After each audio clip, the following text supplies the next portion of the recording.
What's the most bizarre car to ever grace a UK racing circuit? Do you think it's a Tyrrell P34, a car that brought something new to Formula One, extra wheels? Or do you think it's Santa Pod's Oklahoma Willie, the concept of taking a VW station wagon and strapping a jet engine to the back of it? Or maybe you think it's a Nissan Delta Wing, a car that from a distance looks like a paper model of an aeroplane? No. The most bizarre car has got to be this family estate designed to carry a golden retriever and a year's supply of Swedish shopping. Hello, welcome back to the circuit. My name is Mark and this is Scalextric Racer.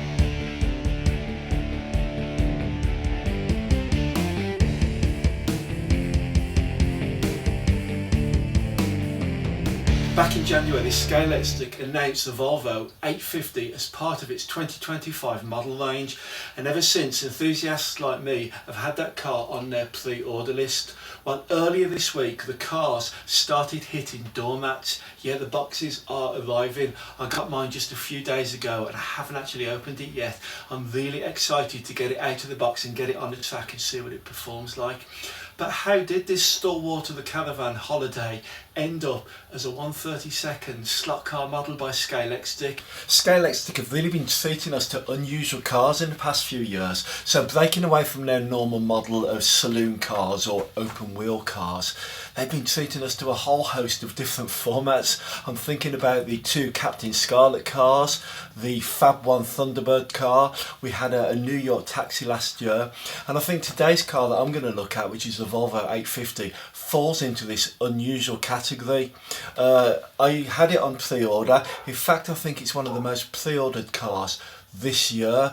Certainly fans of British Touring Car Championship have been asking for this car to come out for years, so I think there's quite a hype around it and everybody's really excited, and I'm certainly excited to have a close look at mine, and that's exactly what we're going to do today. So we're going to have a look at the car in the box, then we're going to take it out and put it in the Scrutineer's bay. I'm going to take the top off, have a good look inside, see how it's all made and put together. Then we're going to get some predictions about what the performance should be like, and then I'm going to put it into the 2-minute challenge and we'll see if those predictions actually come true. I'll also race it in my Pacer Car Pursuit, so I've got two cars of the same era that are going to compete against it, and then at the end of that we'll come back together and we'll put some scores together and review this car and see if it is actually the car that we've all been waiting for this year.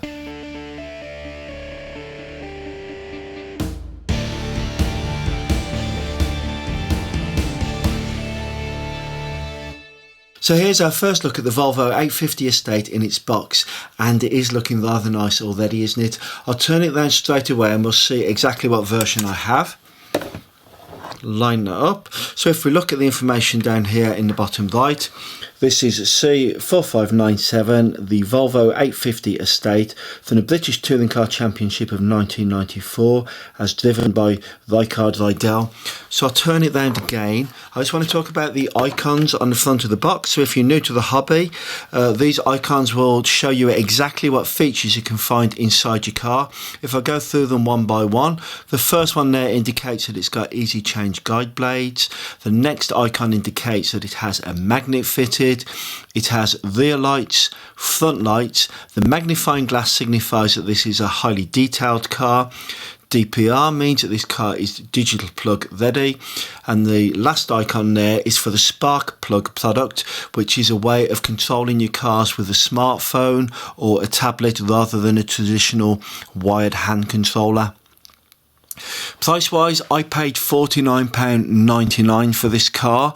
There was a price hike this year. Some of the film and TV models are as much as £56, but the standard Scalextric Saloon all seem to be retailing for £49.99.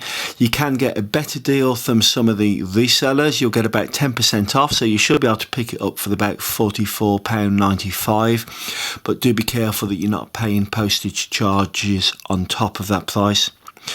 Because I'm a digital racer, I also had to buy myself a digital chip to go in the car. That cost me around about £15. Keep your eye on the price of the digital chips because they do fluctuate. At the start of the year they were coming in around about £18, but if you shop wisely on Amazon or the resellers or eBay, you should be able to pick one up for under £15 at the moment. The car itself, it does look a big beast, doesn't it? I'm a little bit worried about the length of this car, and I'm wondering if it will get round some of my tight R1 corners on the circuit. The livery though, that looks very sharp and nice. I have seen reviews where one user has complained that the printing on the roof of his car is slightly misaligned, and I have seen another user who didn't like the wheels that have been fitted, and he has gone ahead and changed to his own wheels. The next thing we need to do is get this into the Scrutineer's bay, and we'll take a really good detailed look at the car. In the meantime, let's have a look at the Volvo 850 Estate in real life. There is a classic idiom in the motorsports industry, an unquestionable principle that drives manufacturers to race. Race on Sunday, sell on Monday. The idea is simple. You prove your car is fast, durable and reliable on the track, and people will flock to the showrooms the next day to buy the road version. But then you have this. This is what Volvo rolled out in 1994. It looks less like a race car and more like something a Swedish geography teacher would use to transport a lifetime supply of damp-proof course. Its natural habitat is not the Craner curves at Donington Park. It's a tight, highly stressful reversing manoeuvre onto a premium pitch at a campsite in Cornwall. Its top speed wasn't limited by horsepower, but by the aerodynamic stability of a two-berth Bailey Ranger on the tow hitch. Why did they do it? Volvo wanted to shed the image of the boring, safe family brand. They hired Tom Walkinshaw Racing, TWR, a team known for winning Le Mans, and gave them this. It looks like it was designed by a committee using only rulers, and then built using the confusing instructions found inside a flat-pack wardrobe. It's the motorsport equivalent of the Billy bookcase. The great gag is that it was an accident. They wanted the saloon, but TWR were on a tight deadline, and the only body shells Volvo had ready were the wagons. It wasn't a PR stunt, it was a PR accident. They were forced to take it. But then, the engineers found that the car's massive square-cut rear, thanks to a regulatory loophole, actually provided better aerodynamics than the saloon. It flew better. It took the BTCC rules and turned them into a glorious joke. It was the fastest fridge on four wheels. Spare a thought for the poor drivers, Jan Lammers and Rickard Rydell. Imagine being a professional driver, turning up for work and being handed the keys to a vehicle whose boot is optimised for a Labrador named Sven and a year's supply of kibble. To really lean into the joke, they famously put a large stuffed Labrador dog in the boot for the parade lap. The car never won a race that year, but it won the public's heart, and its 5-cylinder engine was often drowned out by the distant sound of ABBA's Dancing Queen. The fun, sadly, had to end. By 1995, the BTCC bosses had seen enough. They changed the rules to allow saloons to have bigger spoilers, instantly cancelling out the estate's accidental advantage. It was effectively outlawed for being too honest about its inherent boxiness. But we don't remember the winning saloon nearly as much as we remember this beautiful, ridiculous, sensible failure. It embodied the spirit of the BTCC better than any purpose-built German machine. And now, we don't have to mortgage the house to own this piece of glorious absurdity. We have the new Scalextric Volvo 850 estate, and we get to race it on our own circuits. Let's take a closer look. Thanks, Tom, for that. And that's actually a really good point that you've made there. If you do want to own this car, I've actually set up an affiliate link straight to the Scalextric website. I've never done this before, so it would be interesting to see if I can generate one sale for Scalextric and maybe some commission for myself. So it's just something I'm experimenting with. Don't feel pressurised to buy. And I certainly haven't been sponsored by Scalextric to make this video. So let's have a look at the outside of the car here in the Scrutineer's bay. So what we're looking at here really is the livery, and I think it looks quite nice actually.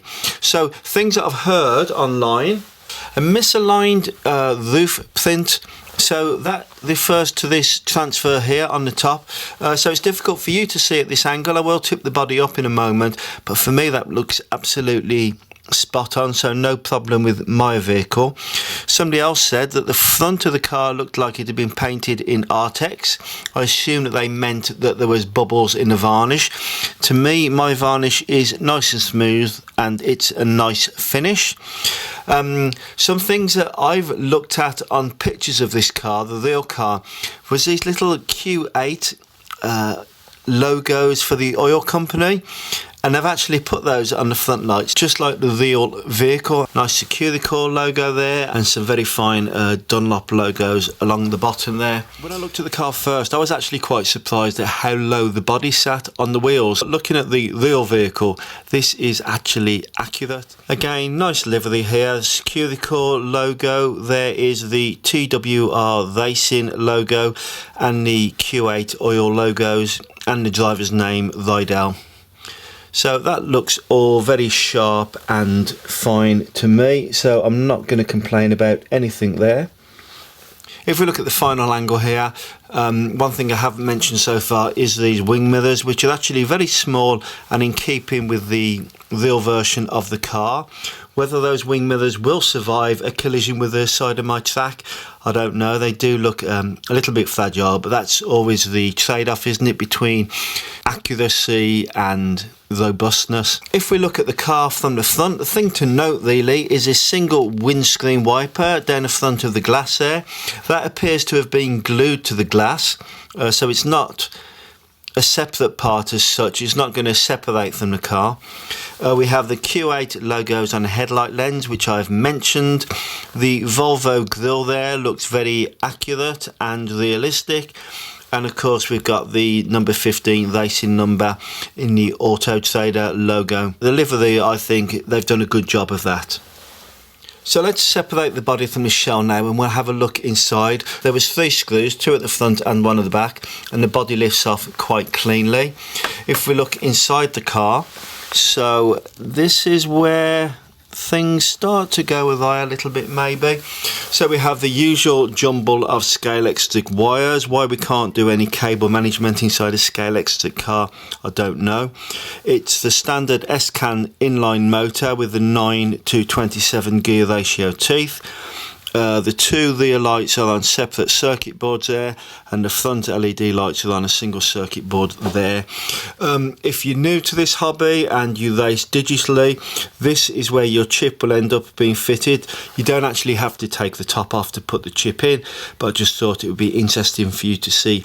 Some things that I don't like about this: the body is actually pressing down on the top of the motor, and you can see they've attached this piece of foam with 2, you can see indentations in there. Obviously the inside of the body needs some sort of support, but why Scalextric didn't manage that by changing the moulding of the body and have resorted to just sticking a piece of foam on top of the motor, I don't know. It seems like a little bit of a do-it-yourself approach. And actually what's happened on mine is this wire here, this red wire, has actually been trapped. So if you can see the indentations in the body shell, that wire was trapped underneath. So really that's the sort of thing that could cause a cable to fracture and for the car to stop working. The other thing that I don't like on the inside, I'm not sure whether you're going to be able to pick it out, is just here by this red wire on the end of my stick, there's some little bits of glue. Can you see? It's like a hair. Can you see that moving? So I don't know what that actually is, whether it's remnants of hot glue. Would you use hot glue inside here? I don't know what it is, so I do need to get some tweezers and pick that off, because that will attract dust and cause the car to not perform to its optimum. If you look at the underpan of the car, you can see right there in the middle of that grille for the motor, it has Volvo. So on some Scalextric cars these days, they've rather elaborately cut out the name of the vehicle manufacturer. So I'm thinking of my Jaguar that has had a stenciled Jaguar cut out, and also the BMW has M3 stamped into the bottom and it's actually been cut out.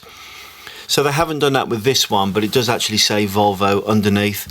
You can see just here that there is a exhaust pipe. It's not a separate part, but they have painted it in a different colour and picked it out rather nicely. If we look at the body shell, there's some things in here that I think Scalextric could have done better. If just for a moment I break the fourth wall of the Scrutineer's bay and hold the car body up to the camera, you can see the driver there. So he's been moulded in a white coverall with black body harness, but what I don't like is they've given him a black helmet. So if you look at pictures of the car Rydell and also the other driver, they both wore sort of blue and yellow Swedish Volvo themed logoed helmets, not black ones. And that brings me to my other point. So if you've seen a real British touring car or any sports car really, they strip out all the interior to get the weight down as low as they possibly can. Now when you strip the inside of a white car out, what you're going to find is a white body shell underneath. So why have Scalextric moulded this inside cockpit in black? Wouldn't it have made more sense to have moulded that in white? And then when you looked through these windows, you would have seen the inside white body shell. I can see that there is a nice roll cage. So if you look just there, you can see the bar of it. On the real car, there is some quite substantial blue netting that protected the driver from any crashes or bumps. Scalextric haven't moulded that on this car because I have seen them do that on other cars, mould the inside netting. So what I'm going to do next is remove the screw out of the bottom and fit in my digital chip. So let me just bring something else to your attention while I am changing the digital chip. This wire, this black wire here, they've left absolutely no slack on it whatsoever. So to attach the digital chip from the underneath of the car, there's hardly any wiggle room to move this little blanking plate out. So to actually do this with the body attached to the car would in this instant be quite a difficult job. So I'm glad that I've taken the top off. And there is the floor underpan with the digital chip fitted now. I am going to call them out on that. So let me just remind you what the problem was. This black wire here on this particular example of the car is so tight that you couldn't fit the digital chip from underneath, which is the way it is designed to be fitted. So I've had to take advantage of the fact that I removed the top to fit the chip on my model. I'm now going to go ahead and move these little bits of glue, which I don't like at all. So I'm going to tidy those up, then I'm going to put the car back together. And there is the car fully reassembled. I did want to make one point about the inner cockpit of the car that I did fail to mention earlier, and that's the fact that that inner cockpit is actually secured inside the car using plastic clips. So unlike one of my other cars, for instance a Jaguar, where the cockpit was secured by at least 5 screws, this car, it's just held in with some fragile plastic clips. I was actually reluctant to remove the cockpit for fear of breaking the clips. I know it's a cheap manufacturing method, but I think some screws in that part of the manufacturing process would have made that cockpit a lot better. It certainly looks great aesthetically. The Volvo 850 estate has real presence on the slot track, but let's look beyond the styling and see how it should perform based on its physical dimensions. Hello, I'm Dr. Vail Zamani, and based on the weight, size and forces acting on slot car models, I can predict how they'll feel to race on the track. So let's break this Volvo down. The first thing I notice is the wheelbase. At 85mm, it's right up there with the Civic Type R and the Jaguar Mark 1. But unlike those, the Volvo carries a huge amount of body behind the rear axle. That estate car overhang means when the car rotates, the tail has a lot of leverage. The track width is 52mm front and rear, narrower than the Civic's 58mm stance and tighter than the Nissan GT-R. A narrower track means it's more willing to rotate, but a little less planted when you throw it into quick transitions. And the roof height, at 42mm, matches the Audi Quattro in the collection. That keeps the vertical centre of gravity relatively low, even though the body is long. Now, the mass, 84 grams, definitely in the heavier half of the fleet. Longitudinally, the centre of gravity sits 58 millimetres back from the front axle. Combine that with the long overhang and the Volvo behaves a bit like a gentle pendulum. If the rear starts to swing, it brings quite a lot of momentum with it. As for magnet behaviour, the key figure here is lateral sliding force, 1.9 newtons. That's at a healthy amount of grip, but not excessive, which means when it does start to slide, it's smooth and progressive rather than snappy. This is a car that rewards flowing lines, carrying speed, and keeping the chassis settled. In terms of performance, it uses the inline S-cam motor running at 18,000 RPM, a 9/27 gear ratio and 20mm rear wheels. That gives a wheel speed of around 6,000 RPM and a theoretical top speed of about 6.28 meters per second, exactly what we expect from standard inline S-cam cars. And in a frictionless world, it reaches that speed in just over 0.3 of a second. So what does all of that translate to on the Super Preak circuit? Well, after crunching the cornering limits, braking distances and acceleration zones, the gold time, the absolute physics limited best, comes out at 5.571 seconds. And the 80% human target, what a skilled driver can realistically aim for, is 6.964 seconds. So the Volvo 850 Estate might look like a family wagon, but on the track, it's a long body dancer, stable, sweeping, graceful and quicker than most people expect. Well, I think that we've looked at this car and we've heard about it for quite long enough now. I think it's time that we got it out and tested it on the track. So I've popped it on the starting grid and this is literally the first time that the car has actually moved. So let's take a control. I'm going to try and film it. I'm not sure how this will go. Hey, look at that. That looks good, doesn't it? What do you think? Oh. Caught on one of the corners there as it went down. I think that's the length of the car, but it's not too bad. I'm taking it steady. There it comes. Right, I'm going to leave it there. So I'm actually quite excited now because the car looks really good, doesn't it? So what I'm going to do next is put it into a 2-minute challenge and a pace car pursuit, and we'll see if the figures that Vale has given us actually stack up this time. Before I do that though, I think I need to get some practice in, so excuse me, I'm just going to have a little private race on my own and then we'll come back and we'll do the 2-minute test.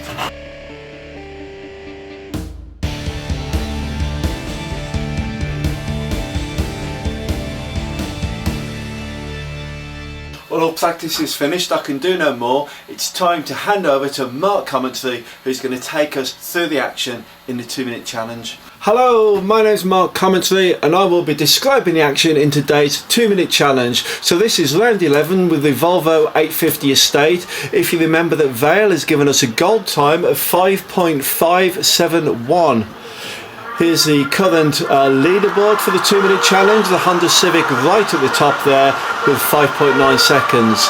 So the Volvo's on the grid, the challenge is about to start. If you remember, it's 2 timed minutes. The object to complete as many laps as you possibly can, but most importantly, score the fastest lap. It's the fastest lap that takes you to the top of the 2-minute challenge leaderboard. So there we are, 1 lap completed. That was quite a slow one, 8.3, and that second lap there was 6.744. So already we have beaten Vale's human achievable target.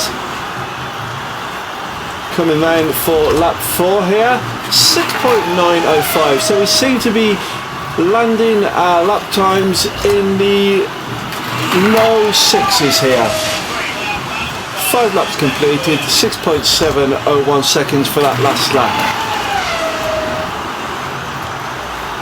The Volvo, it looks a little bit ponderous on the track. I can see that the momentum stops when the trigger is lifted, so the car seems to start and stop rather than flow freely. But here we go, we've got halfway through the challenge, 9 laps completed, that's 6.964 for that last lap, and we have recorded a fast time there of 6.701. So 45 seconds left in the challenge. That's another lap over 7 seconds, 7.042. 6.864 for lap 12. We've just got half a minute left now. So will it post a good time? Yes!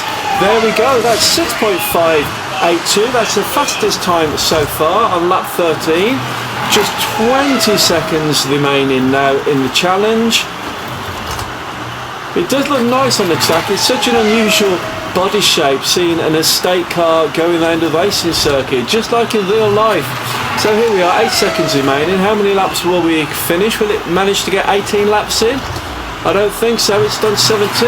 It comes through, and there's the buzzer, and the challenge is over. So let's have a look at the final result. Here we go. 17 laps completed in the 2 minutes allowed, and the fastest time there is 6.582 seconds. Well, that was a great performance for the Volvo, going solo in the 2-minute challenge. But how do you think it's going to fare in a competitive situation in the pacer car pursuit? Before we joined Mark commentary, we had a brief word with our 2 pacer car drivers. So this is Tom McGear talking to Daytona and Lee Mans before the race. Diane, a disappointing performance on your last outing, 2 last places. How are you going to approach today's race? Yeah, last time was a big disappointment for me. Straight after the race, we headed down to the garage, and the team found a couple of issues with picking up power on the track. We have fixed this now.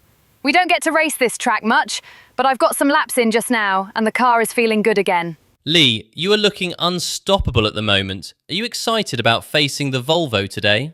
Today's race will be a big treat for the nostalgia buffs. The grid looks like it is straight from the 90s. Certainly fans of British touring cars have a soft spot for that big Volvo. Performance-wise though, I can see some broken hearts. I've just watched the 2-minute challenge.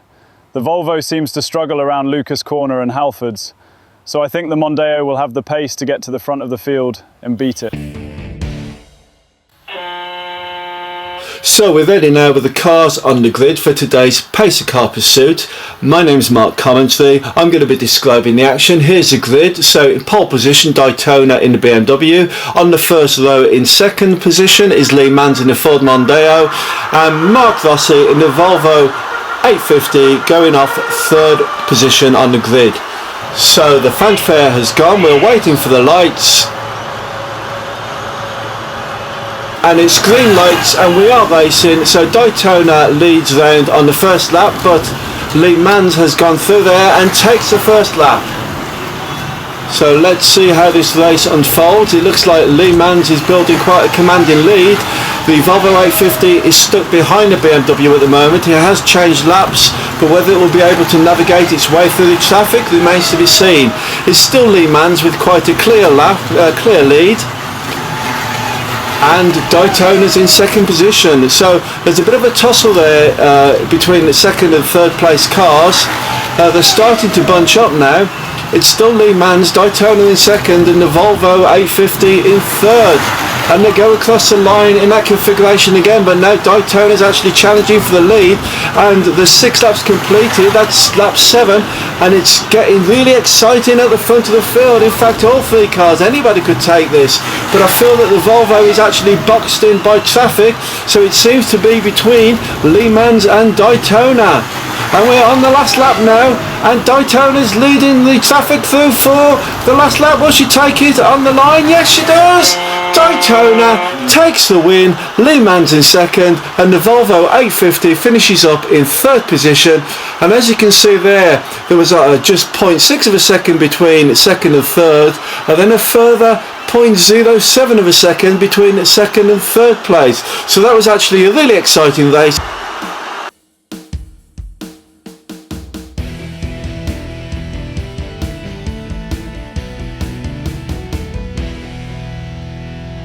Well, we've finally reached the summary. If you've stuck with me, thank you. I really do hope that you've enjoyed it so far. So what do you think of the Volvo's performance today?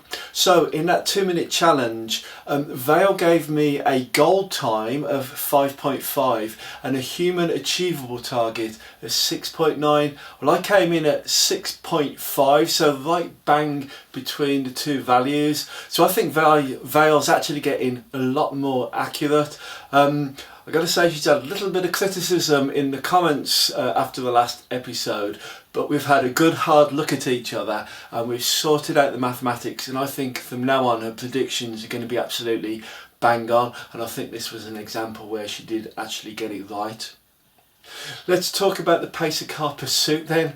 So the Volvo, what I've got to say about it is it's actually quite a difficult car to drive. So if you put your finger right down on the trigger, not only does it come out on the corners, but it also will spin out on the straight, that the back of the car will just suddenly come past you. So it is quite a difficult car to drive. I felt that had I had more control, I would have been able to beat both Daytona and Le Mans. As it was, I came in third position. But saying that, wasn't it a really exciting race? Daytona came through on the last lap and managed to pip Le Mans, and I was right there, just about 1 second behind it, if even less than that. So a good race all round. But there you are. Let's now start doing our housework, and we're going to start off by filling in the shelf of champions. So let me remind you that in the 2-minute challenge, the Volvo 850 Estate in the 2 minutes allowed did 17 laps and got a fastest lap time of 6.582.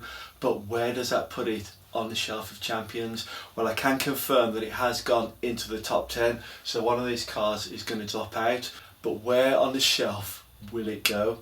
Well, I can confirm that the time recorded by the Volvo 850 Estate has earned it the position of number 8 on the shelf of champions. So unfortunately, the Nissan GTR goes away back in the cupboard upstairs, so it only had 1 week in the top 10. The Fiat 500 comes down 1 position. The Jaguar Mark 1 comes down 1 position, and the Volvo 850 Estate goes in there in 8th. So let's bring the leaderboard up and we'll take a look. So here is the leaderboard with the top 10 cars, and just to remind you that the fastest so far is a Honda Civic Type R, and it's the only car so far that's got under 6 seconds, so it got a fastest lap of 5.991 seconds. And as you can see, the Volvo 850 Estate has jumped in there in 8th position with its 17 laps completed and a time of 6.582. So let's go on to the pacer car pursuit. First across the line was Daytona in the beastly BMW 318, so she earns herself 15 points. Second position was Le Mans in the Monster Mondeo, so he got 7 points. And finally it was Mark Rossi in the Volvo 850 Estate, so unfortunately Mark scores no points. And if we go to the standings, you can see that the gap has closed a little bit, so it's still Le Mans leading the championship with 118 points, Mark Rossi in second with 81 points, and Daytona bringing up the rear with 43 points. Well, that does seem to be quite a lot of housekeeping we have to get through these days, but I've actually got one more chart to show you, and that is my final review scores for the Volvo 850 Estate. For detail, I've gone 4 stars. There's 2 areas where I felt that they could have improved the detail on this car. That would have been in moulding the blue safety netting by the driver's head. That was omitted, and it's very clearly visible in the real car. The other problem with the detail that I found was moulding the inner cockpit in black plastic. As I said in the commentary, touring cars are normally stripped out version of the real car. When you strip out the interior of a white car, you would see a white body shell. So why Scalextric moulded a black inner cockpit rather than a white one, I don't know, but I think it's lacking detail and therefore 1 star away. For performance, well, this car only got 8th position in the 2-minute challenge series. I felt that was a bit low. Vale did correctly predict me a gold time and a human achievement time, and I managed to land the time in between those two values. But the performance was difficult. It was a difficult car to drive. I spent a lot of time with this car on its roof, up the corner against the fence. So yeah, cornering was very difficult in the car. It also didn't carry a lot of momentum, so as you took your finger off the trigger, the car would actually stop dead. I like a car to travel on a little bit. I like to feel that there's a little bit of momentum in the car. So I'm taking 1.5 stars off for performance, and I'm giving it 3.5. The mechanism, it was a standard Scalextric mechanism, nothing to shout about, nothing really to make me excited. I've just gone for 4 stars because there was nothing to warrant giving it 5 stars really. Quality, there was a couple of issues with this car that has marked it down a little bit. So for me, there was glue around the front LED lights. I didn't like the way that they'd vested the body shell on top of the motor using a little foam pad, and actually on my example that had actually vested on one of the wires going to the motor and caused a dent in it. It hadn't broken the car, but I could see that happening in the future had I not freed the wire out. The other quality issue was using clips to hold in the inner cockpit.